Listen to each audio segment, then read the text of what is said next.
Pemirsa Kepala Bidang Data dan Pengawasan Potensi Perpajakan Kanwil DJP Bali, Hari Panca Sirait, menyampaikan hasil penegakan hukum atau law enforcement berupa pemeriksaan dan penagihan pajak telah memberikan kontribusi pada penerimaan Kanwil DJP Bali.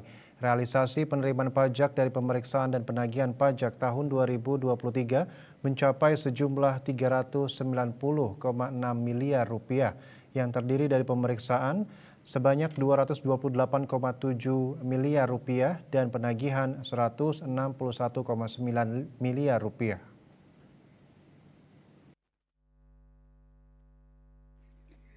Kanwil DJP Bali juga telah melakukan upaya kegiatan penagihan dalam bentuk penerbitan 49.066 surat teguran, 12.045 surat paksa, melakukan 720 kegiatan penyitaan dan 554 kegiatan pemblokiran, serta 174 kegiatan penjualan barang sitaan. Dari upaya tersebut telah menghasilkan penerimaan pajak sebesar 161,90 miliar rupiah atau 120,74%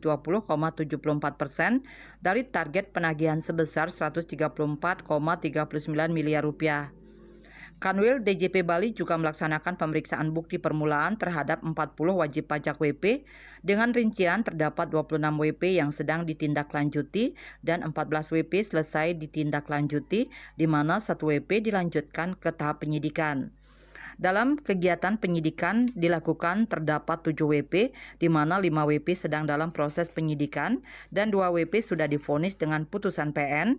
Untuk tersangka 1 berupa kurungan penjara 2 tahun dengan denda Rp2.185.460.140 dan subsidiar sita atau lelang aset dan kurungan 3 bulan, dan tersangka 2 berupa kurungan penjara 1 tahun 6 bulan dengan denda Rp360.876.274 dan sita lelang aset subsidiar kurungan 2 bulan. Wartawan Bisnis Bali melaporkan.